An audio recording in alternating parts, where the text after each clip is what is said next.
Hey there mga my loves Aquarius! Thank you so much for always staying here with me in this channel, babe. So bago tayo magsimula na, let me just remind everyone na hindi to for everybody and just pick up only the messages you think ay para sa inyo. So, yun nga ang ating content ngayon, Aquarius, is ating aalamin kung ano ba yung mga gustong pag-usapan topics, no? Or mga gustong pag-usapan ninyo nitong energy or energies ni ito, no?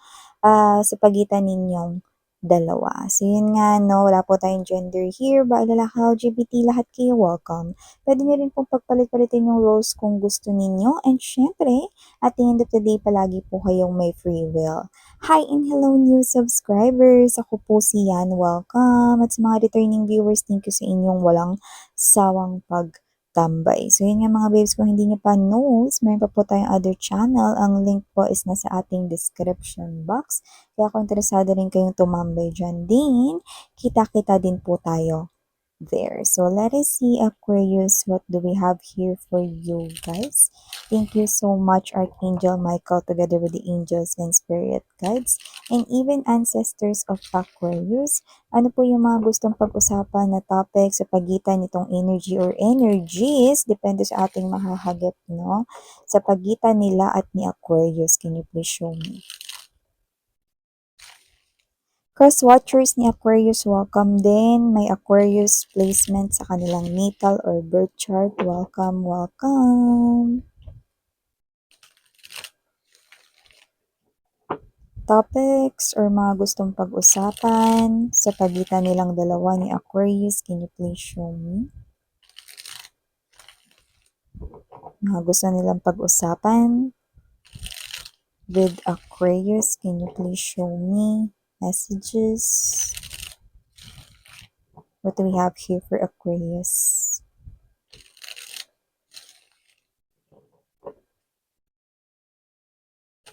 This reading is intended for my Aquarians.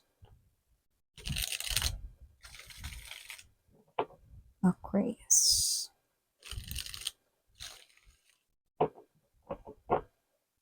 Okay, Aquarius, let us see. So we have here for you guys the Moon card energy. Andito din High Priestess, Major Arcanas, dalawa na, no? King of Wands energy. Present din po dito, tatlo na, Magician card energy. King of Swords andito din. Knight of Swords present din. Bottom of the deck, Page of Cups, Eight of Swords, Three of Cups.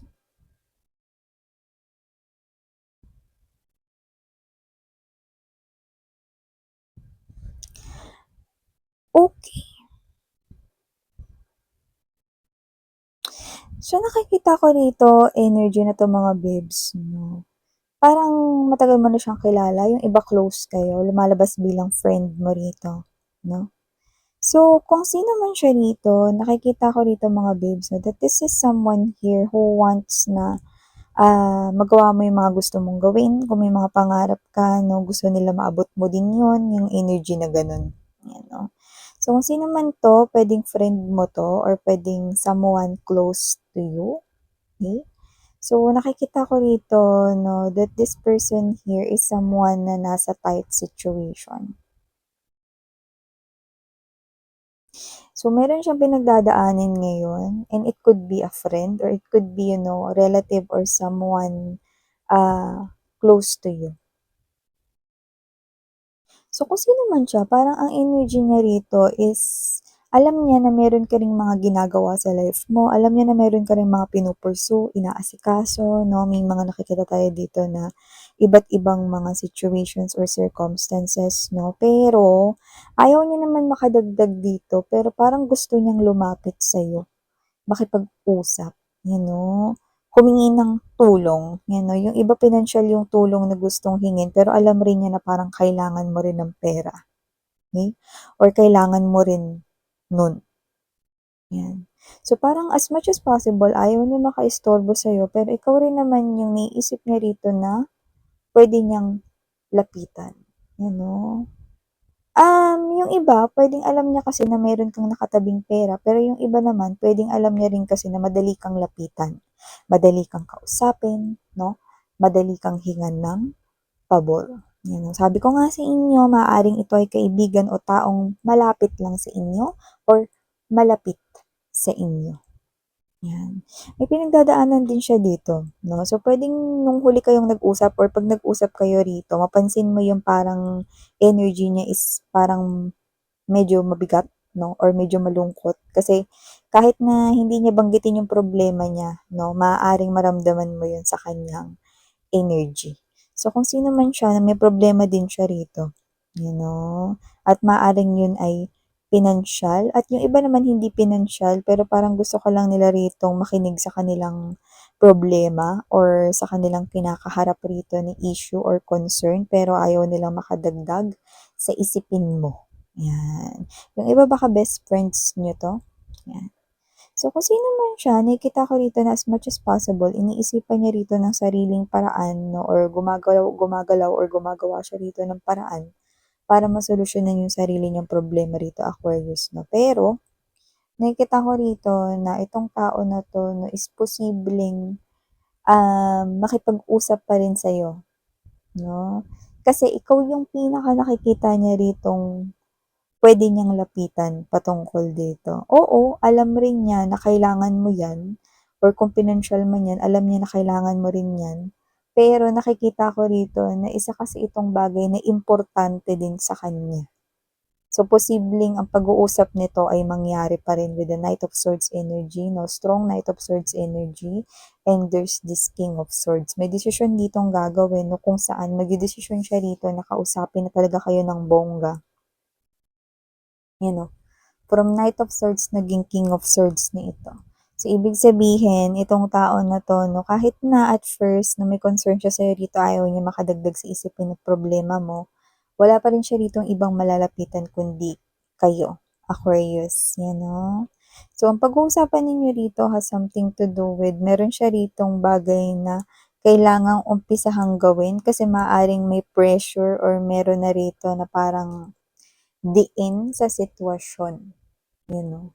Meron siya ditong parang agaran na dapat simulan para, ganito, kunwari, kailangan niya rito ng pera, yan 'no, kasi posibleng may emergency sa kanila or meron ditong kailangang ilabas ng pera agad-agad 'no. Ngayon, meron siya ritong parang plano, puwedeng may kinalaman yun sa negosyo or pagkakakitaan yun. Matagal niya nang nasa isip yun, hindi niya lang masimulan, yan 'no. So, maaaring mga babes 'no, simulan niya na yun, okey, kasi hihiram na siya rito ng pera.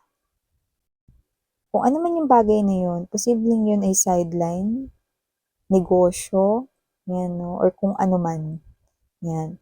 So, nakikita ko rito na parang kailangan ng agaran na solusyon dun sa pinansyal at naiisip ko rito 'no, na maaaring naiisip nitong tao na ito 'no, rito 'no, pinapasabi niya rito na kung sino man mga babes 'no, yung nakaka-connect ninyo, kukunin niya yung magiging pambayad 'no, ng uutangin niya rito sa negosyo or sa sideline na naiisip niya. Kunyari ganito, example lang ha. Kunyari sa bahay nila may emergency, like kailangan na bumili ng gamot like ngayon na, now na, no? So, yung hihiramin niyang pera sa inyo, ibibili niya yun nung kailangang gamot. Ngayon, etong nasa isip niya na parang business na matagal na pero hindi niya naman simulan, no? Or parang meron siya ritong skills or talento, no? Para gawin ng isang bagay na kapaki-pakinabang, no? Puwedeng magaling siya rito sa mga video editing or sa arts, no? Puwede niya pagkakitaan yung mga gano'n. Yung iba naman puwedeng meron na talaga silang, nakahanda na parang, panimula, no, para dun sa negosyo na yun. So, nakita ko dito na parang yun yung magiging parang pundasyon para makaipon siya ng maibabayad niya sa'yo. Yan, parang ganun, okey. Kumbaga, yung hihiramin niya, yun yung magiging agaran na lunas, yan.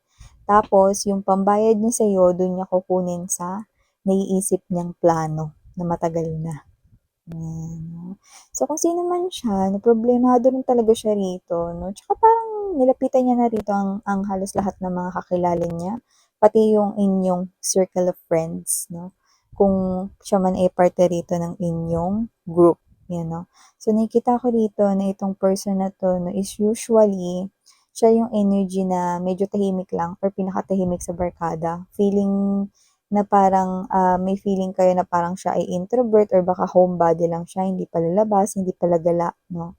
Sumasama lang siya, walang iba kundi sa inyo at kung mga childhood na magkakakilala or magkakaibigan kayo, possible na itong person na 'to is wala siyang ibang naging friend kundi kayo lang, 'yan 'no, or yung circle, yung barkada ninyo, 'yan.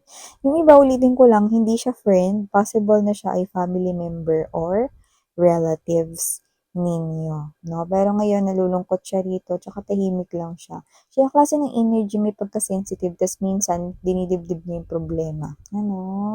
So talagang gano'n mga babes na parang ano siya, stress siya rito, tsaka parang, um, kulang siya sa ano, sa sapat na tulog, 'yan 'no. Nagigising siya rito kakaisip dun sa problema and, puwede namang iba-iba yun, pero maaaring yun ay may kinalaman sa pera, hmm. Yung iba sa kanila dito, maaaring walang trabaho, you know, maaaring walang means na ng pinagkakakitaan, kaya medyo nahihiya na manghiram, you know. So, nakikita ko rito that it is an urgent matter na kailangan niyang i-attend to. Kaya nakikita ko rito na kahit na parang nananatili siyang tahimik dito na dahil alam niya na meron ka ring pinagdadaanan or meron ka ring inaasikasong importante at kailangan mong pera, you know, nakikita ko pa din na lalapit siya sa inyo rito, 'yan. So, siyempre nasa sa inyo 'yan mga babes 'no, kung pahihiramin niyo siya rito 'no, kahit na kailangan niyo rin dito ng pera, okey. Pero nakikita ko rito isa siyang taong malapit sa inyo, 'yan. Okey, meron pa tayong isa pang nakukuha ditong energy 'no, another energy ito 'no, na gustong makipag-usap sa inyo at ito ay hindi energy ng isang kaibigan 'no. Ito ay energy na maaaring sa pamilya kasi maaaring ito ay may blood ties dito, ano.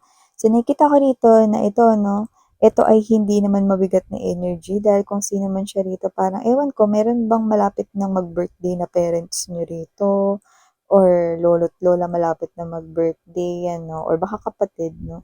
Parang meron dito sa pamilya na makikipag-usap sa'yo, makikipagkuntsabahan na para sa isang pa-surprise event, 'yan 'no.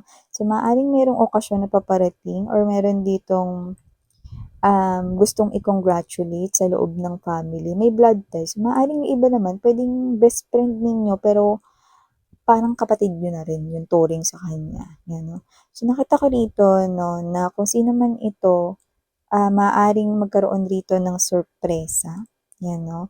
At ang pag-uusap ay maaaring may kinalaman sa pag-o-organize ng mga pagkain, san aayusan na parte ng bahay or venue, event, gano'n 'no. So, maaaring meron ditong magbi-birthday na parents or meron ditong magbi-birthday na lolo't lola or parang kapamilya na yung turing ninyo, yun 'no. Meron ditong parang may pa-surprise, gano'ng klaseng energy, okey. Yung iba naman puwedeng walang may birthday pero baka may na-promote, you know, or kung walang na-promote possible na merong uuwi, you know.